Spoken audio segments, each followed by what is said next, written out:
Hello મિત્રો, જય શ્રી કૃષ્ણ. મારી હોમ કુકિંગ રસોઈની ચેનલમાં તમારું સ્વાગત છે. આજે હું એકદમ સરળ અને સિમ્પલ રીતે ઇન્સ્ટન્ટ આલુ મટર પુલાવની રેસીપી શેર કરવાની છું, જે બનાવવામાં ખૂબ જ સરળ અને ટેસ્ટમાં એકદમ બેસ્ટ લાગે તેવો પુલાવ છે અને ઝટપટ કુકરમાં તૈયાર થઈ જાય છે. આ રીતથી તમારો પુલાવ ખીલો અને ટેસ્ટમાં એકદમ સ્વાદિષ્ટ બનશે. આજે હું આલુ મટર પુલાવની રેસીપી શેર કરવાની છું. તો એના માટે મેં આ 250 ગ્રામ જેટલા બાસમતી ચોખા લઈ લીધા છે અને એને 2-3 પાણીથી ધોઈ અને એને મેં અડધો કલાક માટે પલાળવા મૂકી દીધા હતા. હવે આપણે પુલાવ બનાવવાનું ચાલુ કરીએ. તો ગેસ ઉપર કુકર મૂકી દીધું છે અને એની અંદર મેં એક મોટા ચમચા જેટલું તેલ નાખી દીધું છે અને હવે આપણે એની અંદર આ આખા મસાલા નાખીશું. તો આ 1 ચમચી જીરું છે અને 4 થી 5 એલચી છે અને એક મોટો એલચો છે અને આ તજ પત્તા છે અને આ 2 લવિંગ છે અને એક આ તજ છે અને એક સ્ટાર એનેસ છે અને 5 થી 6 કાળા મરી છે.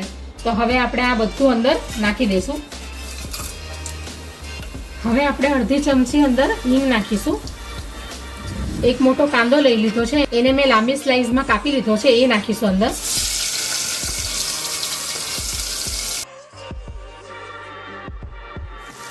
હવે આપણે એની અંદર આ 5 થી 6 કળી લસણની છે, એને મેં વાટી લીધી છે અને 2 થી 3 નંગ લીલા મરચા છે અને એક આદુનો ટુકડો છે જેને ઝીણો ઝીણો કાપી લીધો છે, એ અંદર નાખીશું.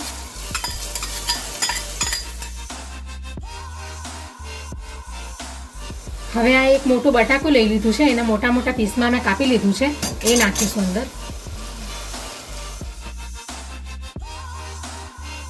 હવે આ અડધી વાટકી વટાણા લીધા છે, એ પણ નાખી દઈશું અંદર.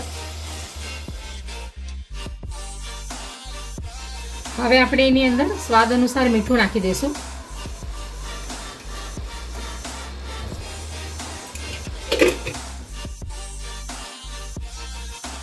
હવે આ 2 નંગ જેટલા મેં ટામેટા લીધા છે, એ નાખી દઈશું અંદર. અને 1 ચમચી ધાણા જીરું પાવડર છે, અડધી ચમચી લાલ કાશ્મીરી મરચું છે અને 1 ચમચી પાઉંભાજી મસાલો છે અને અડધી પોણી ચમચી હળદર છે, એ પણ નાખી દઈશું અંદર. હવે મિક્સ કરી લઈશું બરાબર.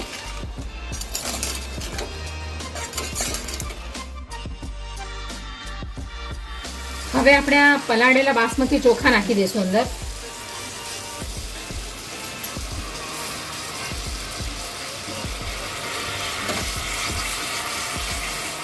હવે આપણે ચોખા અંદર નાખી દીધા છે. તો હવે એકવાર આપણે હલકા હાથથી મિક્સ કરી લઈશું.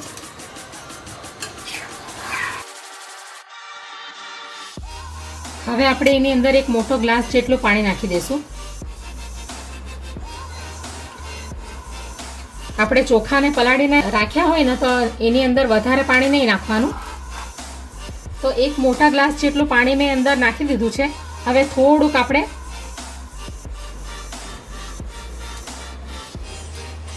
હજી પાણી નાખીશું, થોડું 1 કપ જેટલું.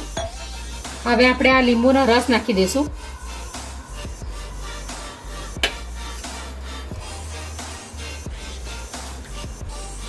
હવે 2 થી 3 ચમચી આપણે ઘી નાખીશું અંદર, એટલે સરસ એનો ટેસ્ટ આવશે.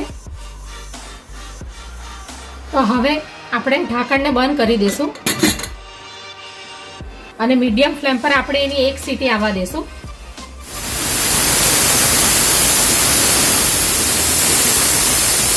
તો 1 સીટી થઈ ગઈ છે. હવે આપણે ગેસને બંધ કરી દઈશું અને કુકર ઠંડુ પડે ને પછી જ આપણે એનું ઢાંકણું ખોલશું. તો હવે કુકર ઠંડુ થઈ ગયું છે. હવે આપણે ઢાંકણું ખોલી દઈશું. તો હવે આલુ મટર પુલાવ તૈયાર થઈ ગયો છે. હવે આપણે એને ડીશમાં સર્વ કરી લઈશું.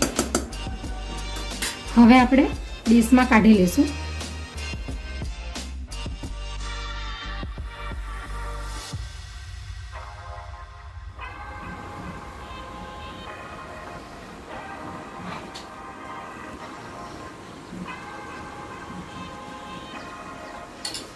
હવે આપણે એની ઉપર કોથમીર નાખી દઈશું.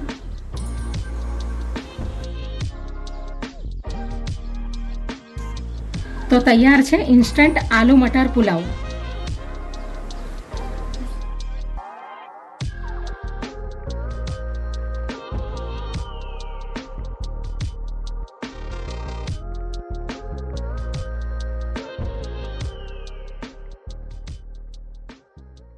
Audio Jungle.